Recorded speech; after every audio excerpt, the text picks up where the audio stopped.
الحمد لله نحمده ونستعينه ونستغفره ونؤمن به ونتوكل عليه ونعوذ بالله من شرور أنفسنا ومن سيئات أعمالنا من يهده الله فلا مضل له ومن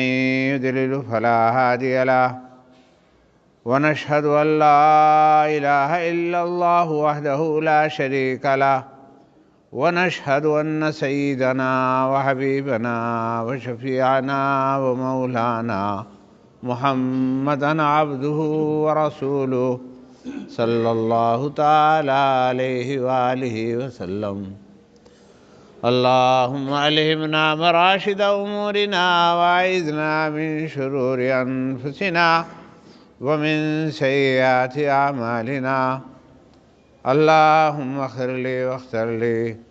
رب اشرح لي صدري ويسر لي أمري واحلل عقدة من لساني يفقهوا قولي. رب زدني علما. أما بعد، فقد قال الله تعالى في القرآن المجيد والفرقان الحميد: أعوذ بالله من الشيطان الرجيم. بسم الله الرحمن الرحيم. والذين جاهدوا فينا لنهدينهم سبلنا وإن الله لمع المحسنين. صدق الله العلي العظيم.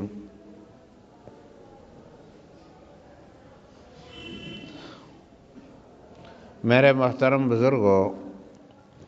میں نے پچھلے پروگرام میں یہی آیت پڑھی تھی اور اس سے متعلق میں نے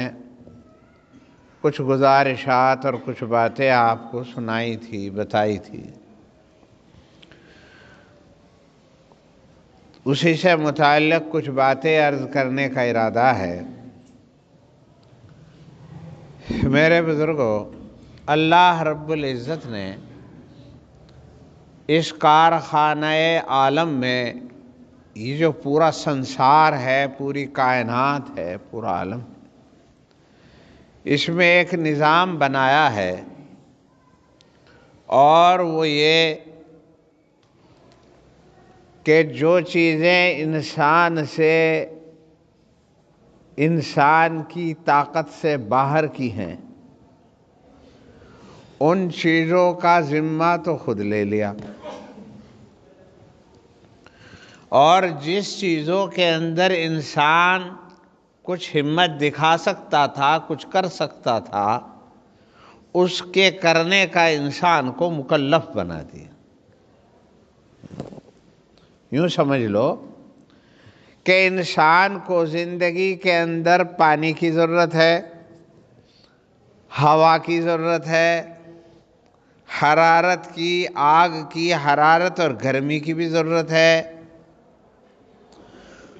حرارت و گرمی کے لیے اسے سورج چاہیے، پانی چاہیے، ہوا چاہیے، ایک زمین چاہیے رہنے کے لیے، ایک آسمان کا سائبان چاہیے. یہ ان چیزوں کا ذمہ تو اللہ نے لے لیا، انسان کو کچھ بھی نہیں کرنا پڑا اور یہ چیز عطا کر دی ہے. یعنی اللہ نے ہوا بنائی اور ہوا بنانے کے لیے انسان کو کچھ بھی نہیں کرنا پڑا، کچھ بھی نہیں کرنا پڑا. اگر ساری دنیا مل کر اتنی سی ہوا بنانا چاہے تو ہوا نہیں بنا سکتا. اتنا سا پانی اپنی طاقت و قوت سے بنانا چاہے تو بنتا نہیں.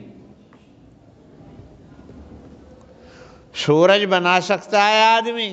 نہیں بنا سکتا. حرارت و گرمی پیدا کر سکتا ہے؟ نہیں کر سکتا.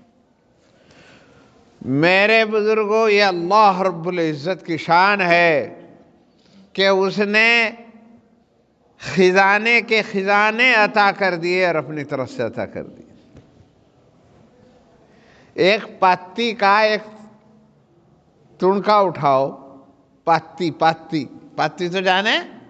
دوسرے کاشتکار لوگ ہیں، پتی اٹھاؤ، ٹھنڈی لگ رہی، وہ بھی ٹھنڈی ہو رہی ہے، مگر اس کے اندر اللہ نے آگ چھپا رکھی ہے، آگ، ذرا اسے دکھاؤ تو، اسے تلی دکھاؤ تو ابھی اس میں سے وہ آگ اندر سے نکلنا شروع ہو جائے گی،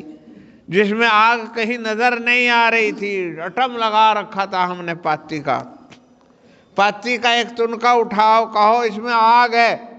اور آگ ہے نہیں، کہیں دیکھ تو رہی نہیں، ہاتھ لگا کے دیکھو تو ٹھنڈی ہے، لیکن خدا کی کاراگری دیکھو، اس ٹھنڈی پتی کے اندر اللہ رب العزت نے آگ چھپا دی۔ ایک لکڑی کا ٹکڑا اٹھاؤ اور کہو جی اس میں آگ ہے، تو بھئی بے وقوف ہے، تو آگ کہاں ہے، یہ تو لکڑی ہے، لیکن ذرا اسے جلا کے دیکھو، اس کے اندر سے دھواں نکلنا شروع ہو جائے گا، یہ اس میں سے آگ نکلنی شروع ہو جائے گی، اور یہ جو ہے اس میں کوئلے بن جائیں گے۔ کتنا عظیم ہے میرا، آگ تو پیدا نہیں کر سکتا تھا، آگ ہم نے پیدا کر دی، اور کہاں کہاں کر دی، کس کس طرح کر دی، پاتی میں رکھ دی، لکڑی میں رکھ دی، سورج میں رکھ دی، اس کہربا میں رکھ دی، کہربا یعنی بجلی، ایک چمبک کو اس کے ساتھ رگڑو تو اس سے ایک کرنٹ پیدا ہوتا ہے، اور اس کرنٹ سے جو چاہے آپ استعمال کر لو، ہیٹر چلا لو، لیکن آگ تم نہیں پیدا کر سکتے، آگ ہم نے پیدا کی ہے، آگ ہم نے پیدا کی، اللہ نے کتنی کارا۔ پانی تم پیدا نہیں کر سکتے، پانی اللہ نے پیدا کر دیا، پانی کے اندر پیاس بجھانے کی صفت پیدا کر دی، پانی کے اندر اللہ نے حیات اور زندگی پیدا کر دی، ہر چیز کو زندگی ملتی ہے پانی سے، چنانچہ قرآن کہتا ہے وَجَعَلْنَا مِنَ الْمَاءِ كُلَّ شَيْءٍ حَيٍّ فَلَا يُمْكِنُ، ہم نے پانی سے تمام جانداروں کو پیدا کیا، اور اب تو سائنس نے بھی بتا دیا کہ ایک سیل سے زندگی شروع ہوئی، اور وہ سیل پانی میں سے نکلا، اور وہ ایک سے دو، اور یہ ہوتے ہوتے یہ جو ہے پہلے وہ جونک بنی، پھر وہ کچھ اور بنا، پھر وہ کچھ اور بنا، یوں بنتے بنتے یہ جو ہے ساری کائنات بنتی چلی گئی۔ تو وَجَعَلْنَا مِنَ الْمَاءِ كُلَّ شَيْءٍ حَيٍّ فَلَا، انسان پیدا ہوتے ہیں تو پانی سے، جانور پیدا ہوتے ہیں تو پانی سے، اور باغات اور پیڑ پودے اور تمام کھیتیاں اگتی ہیں تو پانی سے، ہر چیز کو اللہ رب العزت نے پانی سے پیدا کیا، اور پانی کو اللہ نے پیدا کیا۔ کوئی ہے جو پانی پیدا کر دے؟ اگر پانی پیدا کر دیتا تو جو جغرافیہ جانتے ہیں وہ جانتے ہیں کہ افریقہ کے اندر ایک صحرا ہے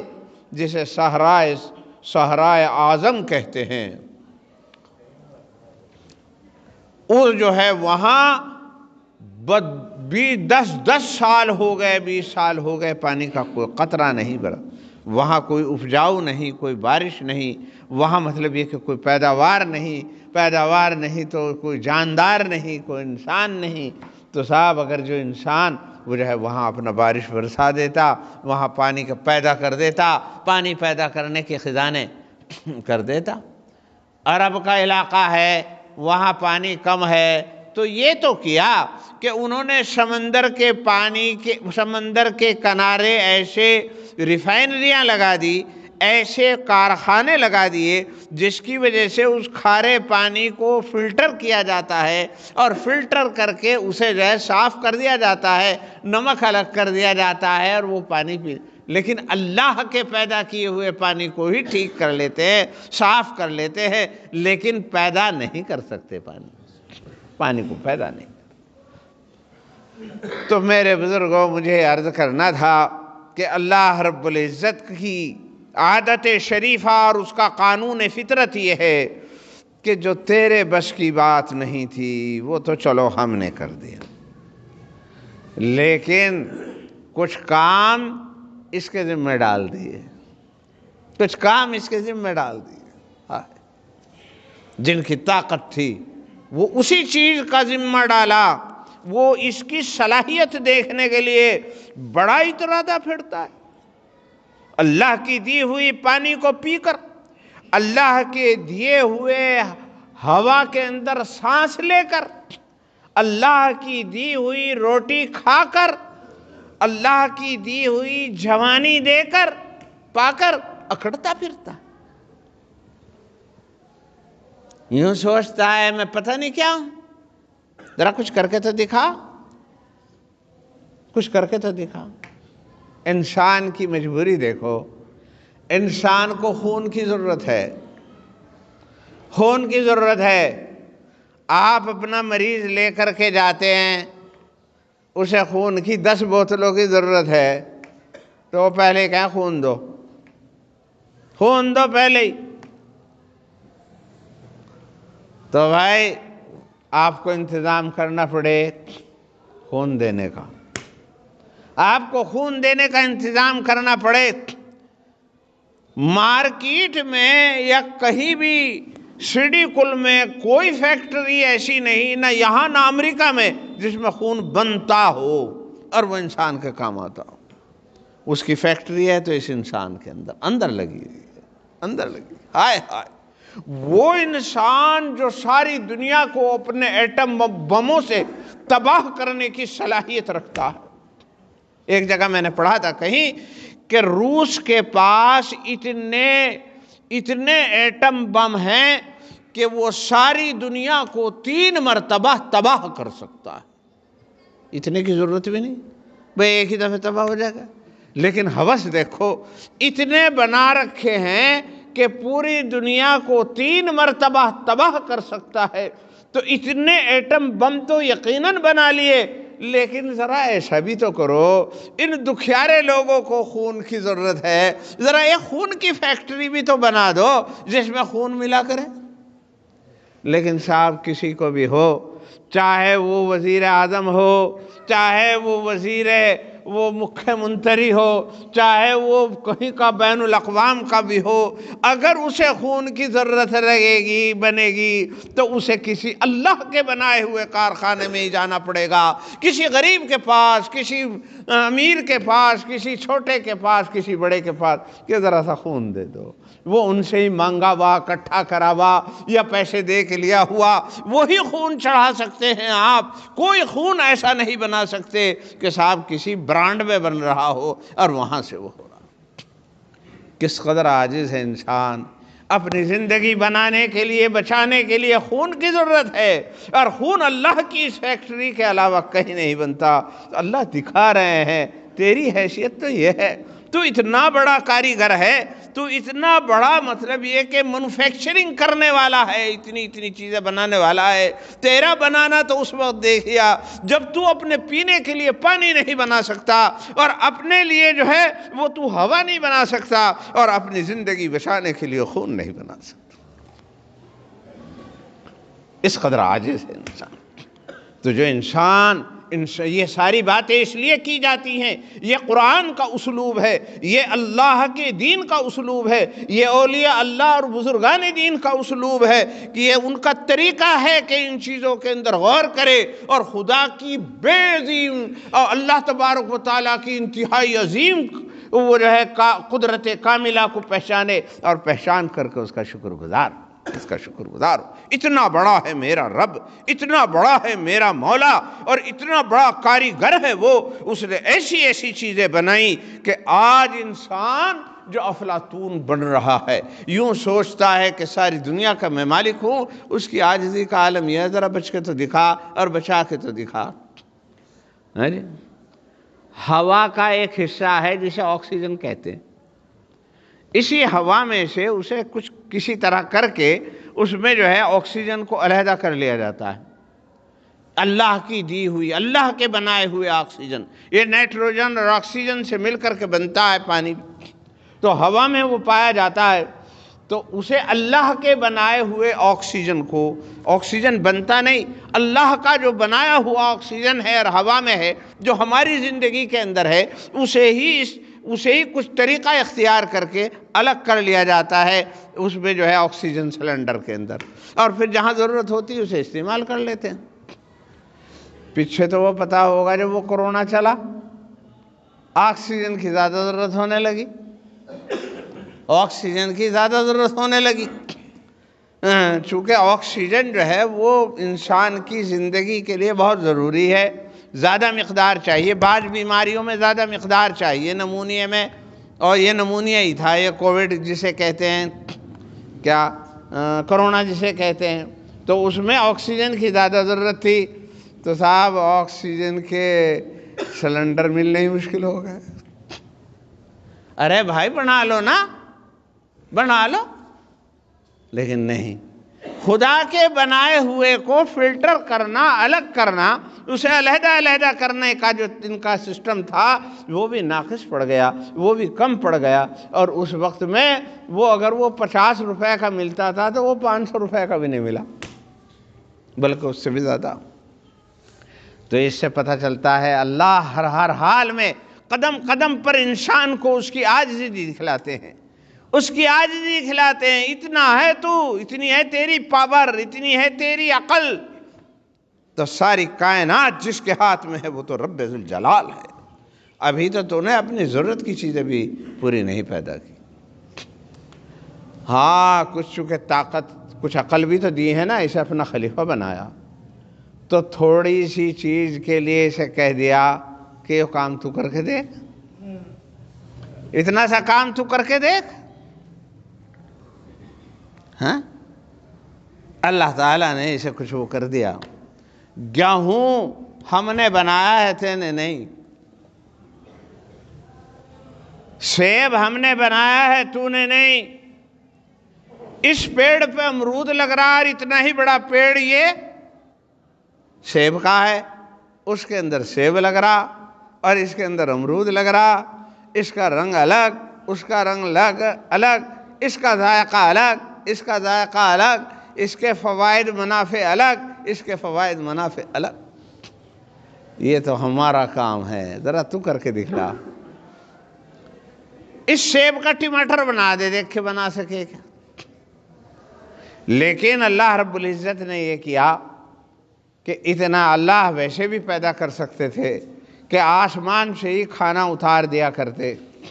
آسمان سے ہی کھانا اتار دیا کرتے، دسترخوان لگا لگایا آ جایا کرتا، اور لگا لگایا بس آئے اور بیٹھے اور کھایا اور چل دیے، ایسا بھی کر سکتے تھے اللہ، اور چنانچہ کبھی کبھی کر کے بھی دکھایا۔ حضرت موسیٰ علیہ السلام کے زمانے میں اللہ نے من اور سلویٰ کو نازل کیا۔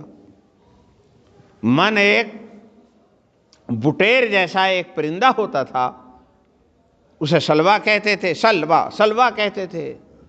اسے سلویٰ کو کھاتے تھے، بٹیر ہی بٹیر آ جاتی تھی۔ ایک سلویٰ ہوتا تھا، وہ آسمان سے آئس کریم کی طرح برستا تھا، بہت لذیذ ہوتا تھا، اور وہ جم جایا کرتا تھا برتنوں میں، اور اسے جو ہے وہ پھر کھایا کرتے تھے، وہ میٹھا ہوتا تھا، تلمکار میٹھا دونوں کھلائے بہت دنوں۔ پھر اللہ تبارک و تعالیٰ نے حضرت عیسیٰ کے زمانے میں ان کے جو ماننے والے تھے، ایمان لائے تھے، انہوں نے کہا کہ اے اللہ کے رسول، ہمیں آسمان سے ایک دسترخوان اتر جائے اور ہم بھی اسے کھا لیں۔ تو اللہ کی قدرت کا ہمیں بھی نے کہا، ایک دفعہ تو ڈرایا حضرت عیسیٰ نے، اب تمہیں اللہ پہ ایمان نہیں، تم نہیں جانتے کہ اللہ کھلا سکے؟ اگزی نہیں ہے، پورا پکا ایمان ہے، اور وہ جو ہے اللہ واقعی کھلا سکتا ہے، نازل کر سکتا ہے، لیکن ایسا ذرا تھوڑا سا ہم بھی دیکھ لیں تو اور اطمینان سا ہو جائے۔ حضرت عیسیٰ بہت رحم دل تھے اور اللہ تبارک و تعالیٰ کے بہت عظیم پیغمبر تھے، انہوں نے اللہ تبارک و تعالیٰ سے دعا کی کہ اے اللہ، یہ اپنے لیے ایک عید کا دن، عید کا تہوار منانا چاہتے ہیں، اگر آپ اوپر سے وہ نازل کر دیں تو صاحب یہ جو ہے بڑی خوشی کا دن ہوگا اور بڑا زبردست۔ حالانکہ بڑے بڑے معجزات دیکھ رہے تھے وہ حضرت عیسیٰ، بڑے بڑے معجزات۔ تو اللہ نے کہا ٹھیک ہے، ہم آسمان سے وہ بھی نازل کر دیں گے، لیکن اللہ کا قاعدہ یہ ہے کہ اگر معجزے کی فرمائش کی ہو امتیوں نے اور کہا ہو کہ معجزہ دکھا دو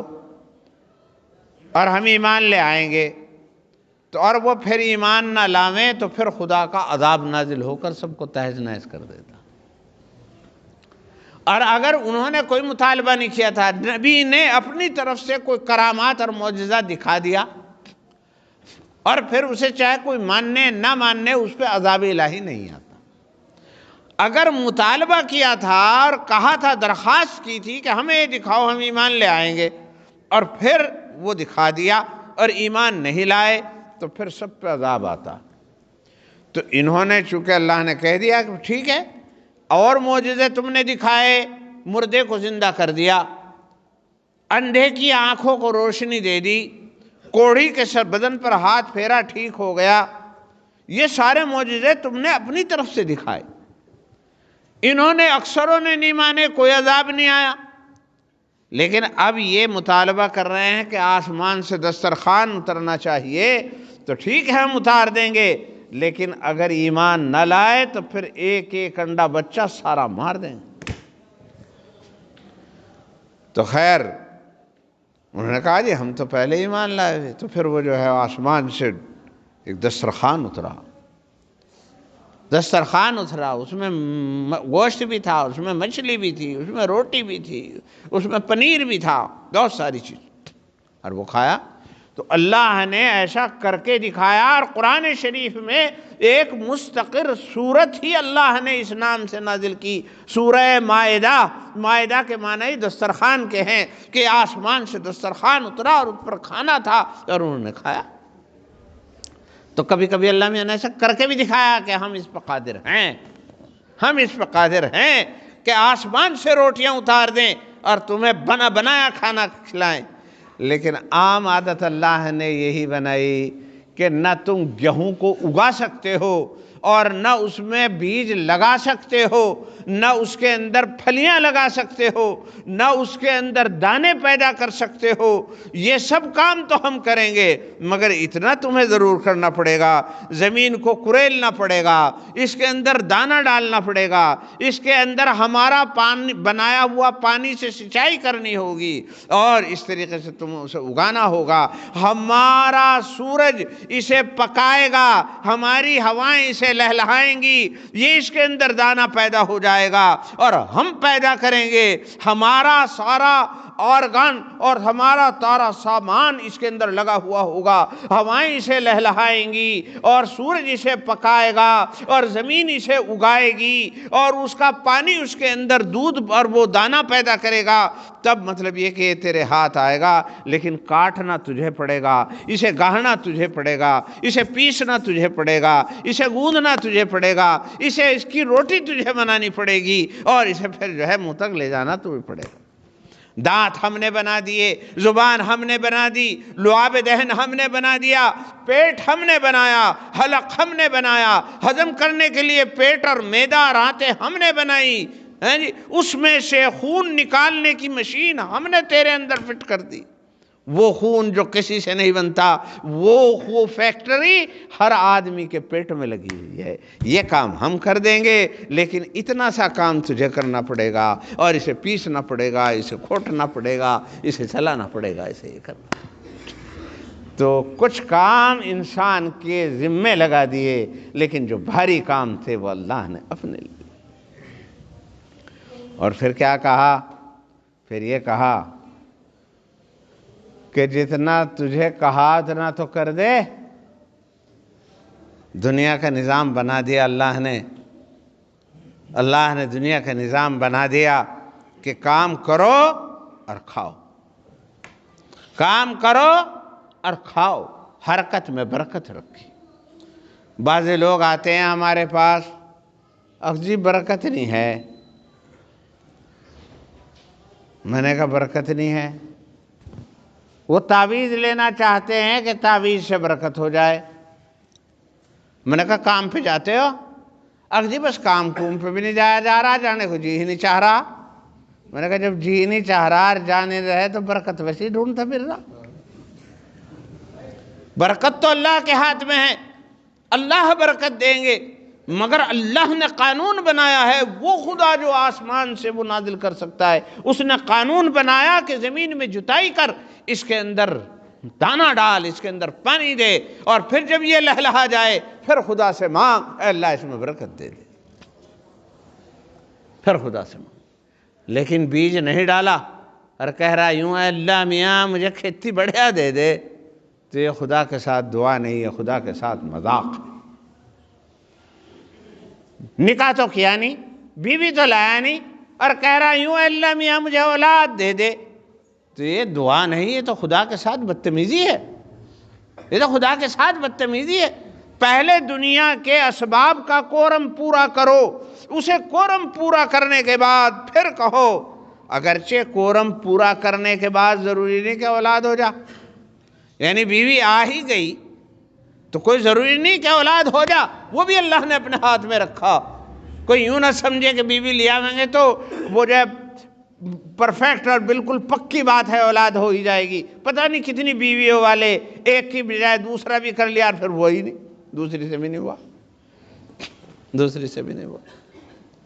اور یہ میری تمہاری بات نہیں، تاریخ اٹھا کے دیکھو، ایران کے بادشاہ ہوئے ہیں رضا شاہ پہلوی، ان کا زمانہ میں نے بھی دیکھا۔ رضا شاہ پہلوی ہمارے بچپن میں بھی تھے، ایران کے بادشاہ، اس انقلاب سے پہلے، اور انہوں نے 4 شادیاں کی، اور ان کے نہ لونڈا تھا نہ لونڈی تھی، ایک نرگس سے کی، ایک فرح سے کی، فرح سے کہیں سے کی انہوں نے، اور پھر 4تھی شادی، اور وہ جو ہیں وہ اس چکر میں تھے کہ کسی طریقے سے اس مملکت ایران کو رضا شاہ پہلوی خاندان کو وارث مل جائے اور اس تاج و تخت کا کوئی وارث مل جائے۔ اور یہ کون تھا؟ ایران کا بادشاہ۔ اور پرانے زمانے کی بات نہیں، جب ٹیکنالوجی بہت زیادہ بڑھ چکی تھی اور امریکہ سے ان کی دانت کاٹی روٹی کی رشتہ دار وہ تھی، کیا نام، دوستی، امریکہ اور اسرائیل کے ساتھ، سارے مسلمانوں میں سے اسرائیل کے ساتھ کسی کے اس وقت تعلقات نہیں تھے، مگر اسرائیل کا سفارت خانہ ایران میں تھا رضا شاہ پہلوی کے دور میں۔ اتنا زبردست ساری ٹیکنالوجی ان کے پیچھے، لیکن بچہ نہیں مل سکا۔ اور پھر خدا کا کرنا، جب یہاں سے جلا وطن ہو گئے، انقلاب آ گیا، آیت اللہ خمینی نے ان کا تختہ پلٹ دیا، اور وہ یہاں سے وہاں چلے گئے، پیرس چلے گئے، اور پیرس کے اندر، فرانس کے اندر انہوں نے جلا وطنی کی زندگی گزاری۔ اس وقت ان کے ایک بچہ ہو گیا، مگر جب ہوا بچہ، جب وہ سلطنت اجڑ گئی، تو خدا یوں بھی دکھاتے ہیں، خدا یوں بھی دکھاتے ہیں، خدا یوں بھی دکھاتے ہیں۔ تو میرے بزرگوں، شادی کی نہیں اور کہہ رہا کہ اللہ میاں بچہ دے دے، تو یہ خدا کے ساتھ مذاق ہے، یہ بات چلنے والی نہیں۔ اس لیے چاہیے پہلے شادی کر، اور شادی کرنے کے بعد پھر دعا مانگ، اسی طرح۔ تو بہرحال میں تو بات بہت لمبی ہو جا، میں یہ کہنا چاہ رہا تھا کہ بھاری کام تو اللہ نے اپنے ذمہ لے لیا، لیکن ہلکا کام آپ کے سپرد کر دیا، چاہے وہ کاروبار ہو، چاہے وہ دین ہو، چاہے وہ دنیا ہو، کچھ نہ کچھ تمہیں مشقت کرنی پڑے گی، تب وہ چیز تمہارے ہاتھ آئے گی، تب وہ چیز تمہارے ہاتھ، کچھ نہ کچھ مشقت کرنی پڑے گی۔ غلہ اللہ میاں پیدا کریں گے، لیکن تمہیں کھیتی کرنی پڑے گی۔ دکان میں برکت اللہ دیں گے، مگر تمہیں تجارت کرنی پڑے گی، بیٹھنا پڑے گا۔ کاریگر کی کاراگری کے اندر اللہ جو ہیں وہ سلامتی رکھیں گے، مگر تمہیں اٹھ کے جانا پڑے گا، آنا پڑے گا، پیڑ پہ چڑھنا پڑے گا، اوزار اٹھانے پڑیں گے۔ یہ تو اللہ رب العزت نے نظام بنایا۔ اب ایک بات جو مجھے کہنی تھی وہ یہ کہ جب ہم ایک، اللہ نے یہ کہہ دیا، ویسے یہ ہمارا وعدہ ہے کہ جو کام کرے گا ہم اسے ضرور اس کی اجرت نہیں رکھیں گے، دے دیں گے، جو بھی کرے گا، جو بھی کرے گا، کھیتی کوئی بھی کرے گا، چاہے وہ مسلمان ہو چاہے غیر مسلمان ہو، چمار ہو بھنگی ہو، کھیتی کو کرے گا اس کے ہم رزق دے دیں گے۔ ہاں جی، جو کنواں کھود دے گا اسے پانی مل جائے گا، جو ڈاکٹری پڑھے گا وہ ڈاکٹر بن جائے گا، جو سیاست اچھی طریقے سے کرے گا وہ سیاست میں بنتا چلا جائے گا۔ غرض یہ کہ جس لائن سے بھی اور جس طریقے سے بھی انسان محنت کرے گا ہم کسی کی محنت نہیں رکھیں گے، ہم اسے محنت دے دیں گے۔ محنت دینے اور رکھنے نہ رکھنے کا تعلق ایمان سے بالکل نہیں کہ مومن کی محنت مل جائے اور مطلب یہ کہ کافر کی محنت نہ ملے، ایسا اللہ کا قانون نہیں ہے۔ جس یہ تم دیکھ بھی رہے ہو ساری دنیا کام کر رہی ہے اور ساری دنیا اللہ کا انعام حاصل کر رہی ہے، ساری دنیا کر رہی ہے، مومن ہو غیر مومن ہو سب کر رہے ہیں اور سب پا رہے ہیں، کھیتی کر رہے ہیں، اگا رہے ہیں، کھا رہے ہیں، جو بلکہ جو جتنی زیادہ محنت کرے گا اتنا ہی دے دے گا۔ اور یہ اللہ کا عدل اور انصاف بھی ہے۔ ایک بیچارہ مطلب یہ کہ محنت کر رہا، اسے اس وجہ سے نہ دے ہمارا ماننے والا نہیں اسے دے گا، اسے بھی دے گا، ماننے والا ہو اسے بھی دے گا، نہ ماننے والا ہو اسے بھی دے گا۔ یہاں دنیا میں اللہ نے یہی نظام رکھا۔ اتنی بات سمجھنے کے بعد میں جس بات کو سمجھانے کے لیے یہ جو ہے دوبارہ مطلب یہ کہ میں نے آج یہ مضمون اختیار کیا، وہ یہ کہ دنیا کا تو یہ نظام ہے کہ کرو اور پاؤ، کرو اور پاؤ، لیکن آخرت جنت دوزخ، جنت کے پھل، جنت کے مکانات، مرنے کے بعد کی زندگی کی ساری راحت، اللہ کی رضا، اللہ کی خوشنودی، اس اللہ کی جس نے آگ پانی سارا کچھ بنایا، وہ جو حاصل ہوگی وہ بغیر ایمان کے حاصل نہیں ہوگی۔ اس کے لیے ایمان لانا پڑے گا۔ پہلی شرط یہ ہے ایمان لانا پڑے گا۔ لیکن یوں نہ سمجھ لو بس ایمان لے آئے اور کافی ہے، ایمان لانے کے بعد بھی کچھ کرنا ہوگا، ایمان لانے کے بعد بھی کچھ کرنا ہوگا۔ اگر ایمان لانے کے بعد کچھ نہیں کیا تب بھی پوری گارنٹی نہیں ہے کہ آپ کو اللہ تعالیٰ جنت میں بھیج دیں گے، اپنی رضا عطا کر دیں گے، اپنی خوشنودی عطا کر دیں گے، اپنی محبت کا پروانہ دے دیں گے۔ اس کے لیے کچھ شرطیں رکھی۔ ایمان کے ساتھ آپ کو نماز بھی پڑھنی ہوگی، آپ کو روزہ بھی رکھنا ہوگا، آپ کو زکوٰۃ بھی دینی ہوگی، طاقت دی ہے اللہ نے تو حج بھی کرنا ہوگا، دوسروں پر رحم بھی کرنا ہوگا، بھوکوں کو کھانا کھلانا ہوگا، غریبوں کی مدد کرنی ہوگی، بے سہارا کو سہارا بننا پڑے گا، مظلوموں کی حمایت کرنی پڑے گی، اور لوگوں کے ساتھ رحم کا معاملہ کرنا ہوگا، بہت ساری چیزوں سے بچنا ہوگا، جھوٹ نہیں بولنا، غیبت نہیں کرنا، چوری نہیں کرنا، زنا نہیں کرنا، کسی کا پردہ فاش نہ کرنا، کسی کے اوپر بہتان نہ باندھنا، اور کسی کو ستانا نہیں، کسی کی عزت و آبرو سے کھیلنا نہیں، اپنے گناہوں سے ڈرتے رہنا ہے اور خداوند قدوس سے مغفرت چاہتے رہنا ہے۔ ان شرطوں کے ساتھ ہم تم سے راضی ہو جائیں گے اور پھر تمہیں جنت عطا کریں۔ تو میرے بزرگوں، ایمان پہلی چیز ہے، اس کے بغیر تو کچھ ہے ہی نہیں، ایمان پہلی چیز ہے۔ لیکن صرف ایمان کافی نہیں، بلکہ ایمان کے ساتھ یہ سارے کام بھی کرنے پڑیں گے جو میں نے اجمالاً بہت سارے ان میں گنوائے اور بہت سارے رہ بھی گئے، سمجھے؟ نماز پڑھنا، روزہ رکھنا، حج کرنا، زکوٰۃ دینا، غریبوں کی مدد کرنا، مظلوموں کی حمایت کرنا، اور جو ہے اچھی زندگی گزارنا، بھوکوں کو کھانا کھلانا، پیاسوں کو پانی پلانا، ہمدردی اور غمگساری کی زندگی گزارنا، دوسروں کے پردہ داری کرنا، عیب نہ پھیلانا، اور دنیا کی جو ہے عیبوں کو تلاش نہ کرنا، غیبت نہ کرنا، چغل خوری نہ کرنا، تجسس نہ کرنا، یہ سارے کام کرنے ہوں گے تو جب جا کر کے اللہ اپنی رضا کا پروانہ دیں گے۔ ان میں سے بعض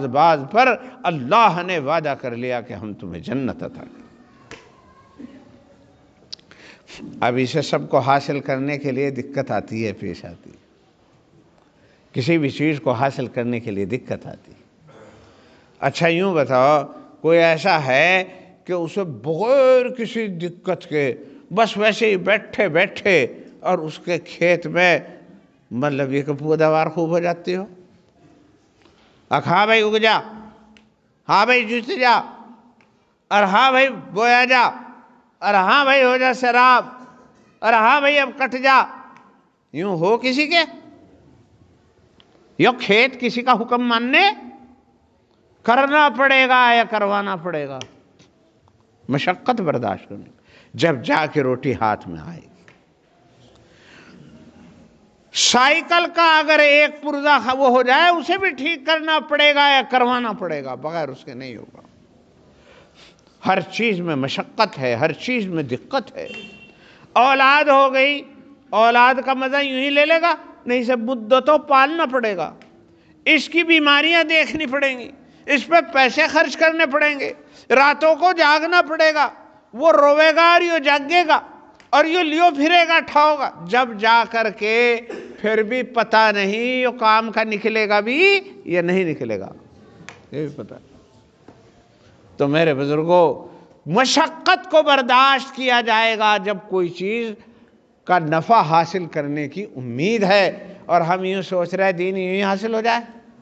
دین ایسے حاصل ہونے والا نہیں ہے۔ وَالَّذِينَ جَاهَدُوا فِينَا لَنَهْدِيَنَّهُمْ سُبُلَنَا، ہم اپنے راستے کی بھی رہنمائی انہیں کرتے ہیں، اپنے راستے پر انہی لوگوں کو لگاتے ہیں جو ہمارے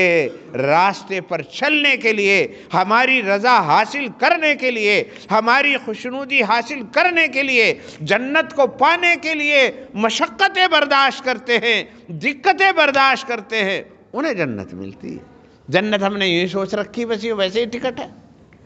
یہ ویسے ہی ہو جائے گا، جنت کے لیے ہم کچھ بھی نہ کرنا پڑے۔ ایک چھوٹا سا غسل خانہ بنانے کے لیے تو 30,000 روپے، 50,000 روپے، اور وہ جنت کا ایسا محل جس کے سونے چاندی کے محل ہوں اس کے لیے دے رہے ہیں 5 روپے، 10 روپے، 100 روپے، اور اس کا بھی اعلان مسجد میں زور سے کروایا جا رہا، ساری دنیا کو بتایا جا رہا 100 روپے دیے ہیں، اپنے لیے بھی، اپنے بڑوں کے لیے بھی، باپ کے لیے، دادا کے لیے، ماں کے لیے اللہ نے جنت عطا فرمائے، اس کے لیے مجھے 100 روپے، 500 بھی نہیں، 100 روپے، 200 روپے۔ تم اللہ کے ساتھ مذاق کر رہے ہیں؟ کیا کر رہے ہیں؟ کیا کر رہے ہیں؟ وہاں رہتا ہے رات کو بھی، اگر رات کو باری آ جائے پانی کی، رات کو بھی آ جاتا ہے، رات کو بھی جانا پڑتا ہے، ڈیوٹی والا رات کو ڈیوٹی پر جاتا ہے، کام کرنے والا رات کو بھی کام کرتا ہے، اور صاحب وہ راج مستری لوؤں میں بھی اوپر کو کام کرتا ہے، اور دھند برس رہی ہے تو تب بھی مزدور پانی ڈال کر کے اس کا مسالہ بناتا ہے اور پانی وہ جو ہے گارا بناتا ہے، تو اس کے لیے اتنی مشقت، اور جنت کے لیے کچھ بھی مشقت نہیں۔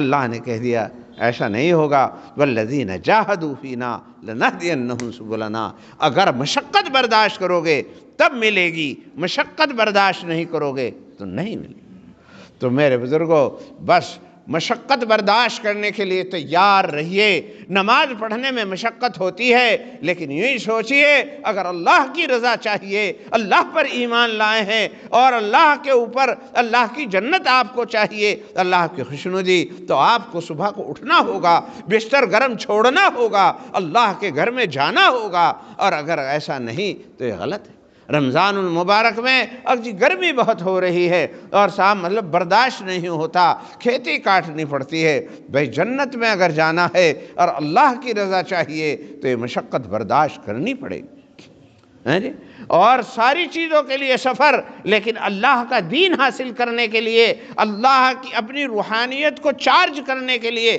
دین کی بات سننے کے لیے ہم ذرا سا بھی سفر کرنے کے لیے تیار نہیں، ذرا سا بھی سفر کرنے کے لیے تیار نہیں۔ اگر مہینے میں 3 رشتہ داریوں میں سے آ جائے، 3 رشتہ داریوں میں سے اطلاع آ جائے